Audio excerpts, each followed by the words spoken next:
Good news, Richard. I know someone who just returned from Hong Kong and is as excited to share her experiences with us, including that place you just mentioned. She is a Filipino actress, TV host, and model turned mompreneur, and she has been based in Hong Kong with her family in the past 2 years. Please welcome our second Hong Kong superfan, the gorgeous Miss Isabelle Daza. I'm joining you on Hi, have a seat. Thank you, and hi everyone. Thanks for being here today, and to the Hong Kong Board of Tourism, thanks for having us. We're so excited to talk about Hong Kong. All right, first I'd like to say that you look so fresh as usual, looking gorgeous. All right, so how are you? I'm good. I am so excited to share all the different things that Hong Kong has invested in, because I feel like the Filipinos are also missing Hong Kong. And it's true because all my friends keep asking me, when is it going to open? And now it's finally open and we're here to promote it. Yay! All right, so you just returned from Hong Kong, right? And I believe you had a chance to visit the West Kowloon Cultural District. So please tell us more. Yeah, so, okay, I've been, as like you guys, I've been going to Hong Kong ever since I was young. But I really didn't get to see the other side of there. And living in Hong Kong, during the pandemic, I was able to explore. The Hong Kong Board of Tourism took me to the West Kowloon side because this is a development, as you saw earlier, that they took almost 20 years. They really invested in infrastructure and just building a beautiful space for people to come and enjoy the arts and culture. So as you can see, like there's a beautiful view, and you can walk in this park. You can go to the next slide. That's me. I visited, this is the M Plus Museum, and that's me with a curator. It was so special because my husband has been wanting us to go to the museum, but I'm just kind of like ignoring it. Because, you know, I prioritize other things like a Filipino. We want shopping, we want to eat. When I went on this tour, I can tell you, I was so engrossed, I didn't look at my phone because there were so many things that I learned that I didn't know I wanted to learn about, if that makes sense. I think that the M Plus Museum really is a show of visual arts and contemporary culture. And after I visited this space, I said, wow, I really needed that time to just appreciate art. And I kept thinking, like, why do we need to expose ourselves into this type of contemporary art? And it's a mix of getting to see, you know, other people's expression of themselves, obviously culture, and also really getting to know the contemporary Hong Kong. All of these modern artists had something to say, and it was set in a way that was, I guess there was digital media, there was a sculpture, it was so interactive, it was so mind-opening that I really encourage a lot of our tourists to come and just take the time, even just 3 hours in the museum. I think your kids would love it. I think they have something for everyone. Sorry, I'm talking too much. You know, you're absolutely right, because, you know, we could always go shopping, eating, whatever, but sometimes it's always good to immerse ourselves in art, right? I think it gives you something intangible that you can't directly, like, you know, when we buy something, it's like, okay, I have this bag. Right. But when you go to an exhibit and an exhibition, it's a different kind of inspiration that really pokes at your creative side, and you see how people express themselves. And after I came from there, I'm like, I want to take up more pottery, and I want to do this, because I was so inspired by how everything was curated. The curator said that they now are bringing in Yayoi Kusama, and it took them 4 years to close that deal. Wow. It's an international artist. It's going to be on for at least 2 years. They're renovating it. So I really see the investment they have in arts and culture, and I enjoy it so much. And I'm sure visiting museums like this is really an experience, right? It's really an experience that you don't want to miss out. So the Hong Kong government, what they did was they had a foresight into seeing that actually arts and culture plays a huge role in development, right? So they created this M Plus Museum with international architects, and the architecture, the landscape, the qualitative materials they use, everything is is a feast for the eyes. I don't know if I'm doing it justice, but I encourage Filipino tourists to come to the museums because it's something that I think is very different from the usual. Of course, we all love Disneyland and Legoland. Yes, we'll talk about that later. But this is something that's not highlighted, and Hong Kong has really spent on showcasing its culture. So here I am at the Hong Kong Palace Museum. Mm-hmm. And this is another museum that they also spent 7 years to build. See, I was really attentive because everything was so interesting. And all of these ornaments were preserved from China in the Forbidden City, which is where the emperor lived. And then, you have the first ever milk tea pot. And this is how they drank. And this is a silk thing that they have to store every 4 months because it's very precious.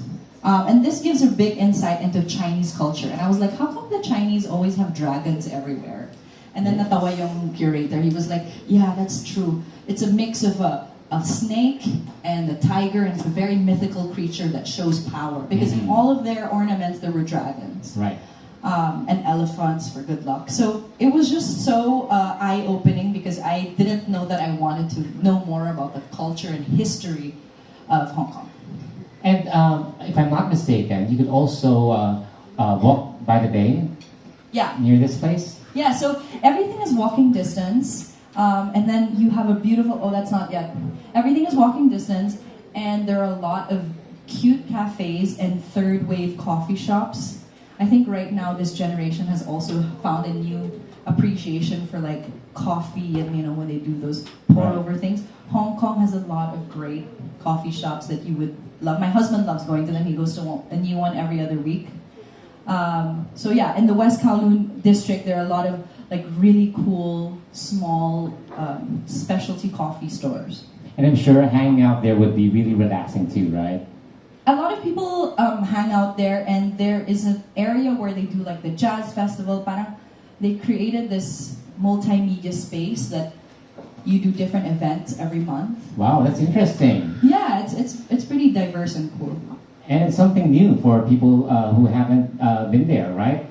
Okay, so I didn't know, again, honestly, like what Richard mentioned earlier, I didn't know that Hong Kong is also famous for its, trails and outdoor activities, because all I know would be the shopping and the eating, like Causeway Bay, Landmark, Times Square. Those are what I'm familiar with. But for you guys, which ones have you gone to, and which places are your favorites when it comes to the outdoor activities? Okay, so like most Filipino tourists, when I go to Hong Kong, I always go to the same places like you mentioned, shopping, Causeway Bay. But when I moved there and I met locals, and my husband is a big outdoors guy, he would take us on a new trail every week.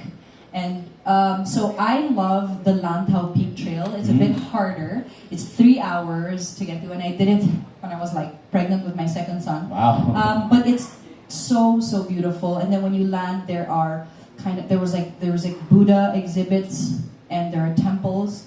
And then if you want like very easy trails, I would say maybe the Peak. There's one Big Wave Bay, which is 30 minutes, and you land at the beach, and it's called Big Wave because there are a lot of waves there, and there's a really good restaurant to eat. The fish and chips is delicious. I'm so familiar because I was living in Hong Kong for 2 years, and we did this every weekend. Kam Shan Park is a park where you can take your kids, and there are hundreds of monkeys, and you can it's a very easy walk, and it's just a nature walk, and there are monkeys all over. Of course, you're not supposed to feed them, otherwise, they're all gonna rush to you. Right. But if you just walk, they won't bother you. And that is great for the kids, and if you just wanted to be outside and breathe fresh air, Kam Shan Park is amazing. Tai Tam Reservoir, it showed a while ago. It's by the dam, and it's in the shaded area, so it's very cool. I really suggest people explore this place, especially after the pandemic. We kind of want to be outdoors and really experience that nature side. So that's what we did for fun in Hong Kong, and we still do that. And how about you? Have you tried all these trails? Growing up in a faculty school, we were kind of like semi-required to do all these stuff. Like there will be like a couple of days where, hey, we're gonna go on on a trip to do all these trails. And I remember we actually had a competition, one of the sports day or something, where we would run through the trail. Like there was a race, and we would run through from one end. I think from the Peak Trail. We start from the Peak Trail all the way to Big Wave Bay, which is the end of it, if I'm not mistaken. Yeah, it's I think it's like 20 kilometers. We called it the Rainbow Trek back then in our school, and we would literally race, and whoever wins, gets, I don't know, like bragging rights or something. That's pretty much it. But those were amazing. And then, of course, there's the Dragon Back Trail that goes up and down. It sounds hard, but when you do it, it's not that hard, especially during winter. And I strongly suggest my friends who go to Hong Kong to always check out all these trails during winter. Don't do it during summer. I mean, you're just gonna kill yourself. It'll be that hot. But during winter and during spring, those are the best times. But the weather is really nice. Yes, Mel. No, I was just going to say that I think what's very unique about Hong Kong is that aside from it's such a cosmopolitan city, you can take 15 minutes and you can be in Sheko Beach and it's like beautiful, right? And then you can take another 15 minutes going up near the peak and you can do a trail that's very accessible, it's free. I think my kids definitely enjoy nature so much more because we live in Hong Kong and we have the access, which a lot of Filipino tourists don't know that this is something that people actually enjoy, or the kids will enjoy, which is basically going outdoors. And yeah, most of all, it's free and it's fun. Can I also just add the fact that I think a lot of Filipinos have this misconception that Hong Kong is small. Hong Kong is honestly not that small. It's only small because you're just at the Chim Sha Tsui area, Causeway, Right. Central That's where we always are. IFC, that's it. But then there's so much more to explore that people don't know. In terms of landmass, I mean, I'm being a geek here, but in terms of statistics, the mass of Manila, I mean, the land area is actually half of Hong Kong. Hong Kong is double the size of Metro Manila, and that's because we have all these amazing trails, right? All these amazing concrete, the jungle area, what we want to call it. But we're not just the concrete jungle. Yeah, I agree. So these are photos of me. So one day my son didn't have school because it was a public holiday. My husband said, okay, let's go somewhere. And we rented a small boat. It doesn't cost too much. And I learned wake surfing. Can you imagine? We took a 25-minute taxi ride and we just did wake surfing for 4 to 5 hours. It's affordable. It's a new sport that we tried. It was fun. My son, Naman, he was kind of swimming in the ocean. We were invited on a boat and we went to this area. It's called Millionaires Bay. It's white sand. It's really pristine. But I guess a lot of people also don't know is that Hong Kong makes everything so accessible. They have a lot of transport. They have ferries. You can go. We went to this island called Lama Island. If you Google it, it's an island where they don't allow cars. And they have third wave coffee shops and vegan restaurants. And it's really cool and indie. A lot of expats live there. But nobody really knows about it. So we really took the time to explore all these places. We also went to obviously Sai Kung. We went to Lower Shengsha Beach. There's a lot of Filipinos there. So it really also feels like home when you see it, kababayan, and they'll always help you out. Yeah. How come I don't know any of these places, Yeah, right? And then, we are always there in Hong Kong, right? From time to time, especially pre-pandemic. Now, I have a quick question for everyone. Have you guys ever heard about these places that we have just mentioned? Show of hands. Oh, yes, you do. There's one person. Oh, we have more. All right. So they Not are. even the Hong Kong. they're So they are the minority who know about all these stuff we're talking about right now. Okay. So of course, for the rest of us, I really hope we all get a chance to visit these places the next time we go to Hong Kong, right? Not just again the shopping and the food. Not that we're saying that we have to not shop, not eat, but just go there and enjoy all of these museums, hiking trails. Yeah, I mean, what I would actually love to do is make my own itinerary for, let's say if you're a family with kids, and then I can give my recommendation, because I'm so pakilamera, right? I'm no, you have to go here, you have to go there. And then my uncle, naman, he usually does food tours, and I was like, you should do a food tour in Hong Kong of all the local spots, and take people to places that we don't necessarily would go to, because Hong Kong has roast goose, nowhere else in Southeast Asia has the best roast goose like Hong Kong. Okay, so speaking of recommendations, what can you recommend? Because again, we all know Hong Kong is a melting pot of culinary delights. right? So we Yeah. could always go there and enjoy the best food. But what will be your recommendations? I if you're have asking me? a lot, so it really depends. Like I have, if some people need, let's say, a night out in the formal without kids, then I would say if you want Chinese food, you can go to Mott 32. They have a really good char siu pork, roast duck. It's delicious. If you're just kind of like a tourist going around the city, you want to try something very unique. There's this place called Brass Spoon, and they specialize though in Vietnamese, but it's so good.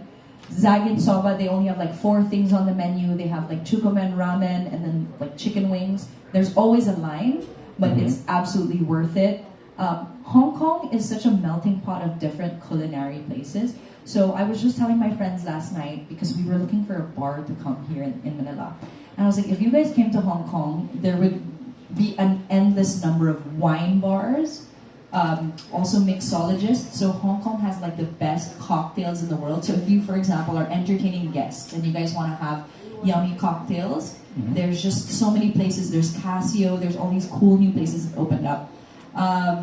Yeah, and then obviously for kids, my gosh, there's endless places to go. There's Disneyland. I don't even have to speak much about it. Disneyland itself, you need 1 whole day for Disneyland, because you're gonna ride the rides, and then you're gonna, do the lights show at night. You're gonna do some shopping. You're gonna eat there. They have a good Chinese restaurant inside. What I did discover with the Board of Tourism is they sent me to Legoland. Okay. And I'm talking so much. Tell me if I'm talking too much. But we're interested. We're really interested. So Hong Kong just developed K11 Museum, which is a mall that is a museum. Guys, it's a mall that's a museum. Like, can that be any more us?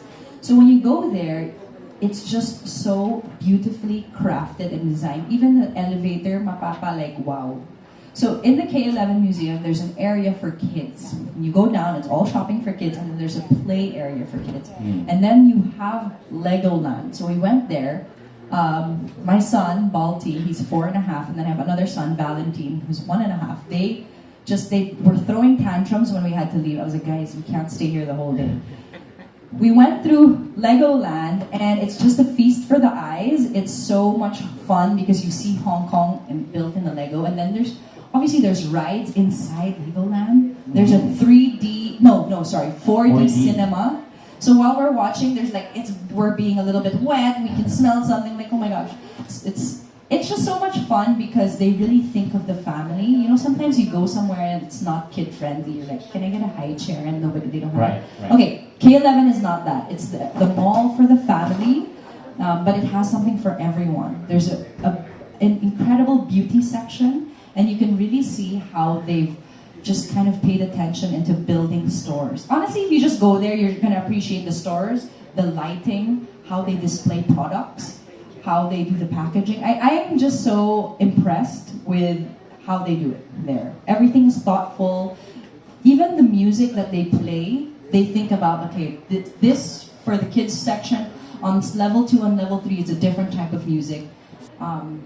I don't know, it's for me, because I always like to learn something new. So as a tourist, I come there, but then when I leave K11 Museum, I'm like, wow, the mix of brands that they created here was really thoughtful. Like, who would think to put, this store beside a burger shop, but it worked.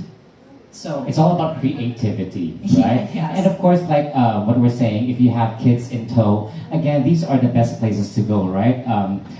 Disneyland, Legoland, Waterworld. Again, the Waterworld is the theme park as indoors. We saw that in the video earlier. Yeah, so I did. I went to Waterworld and we spent 1 whole day there.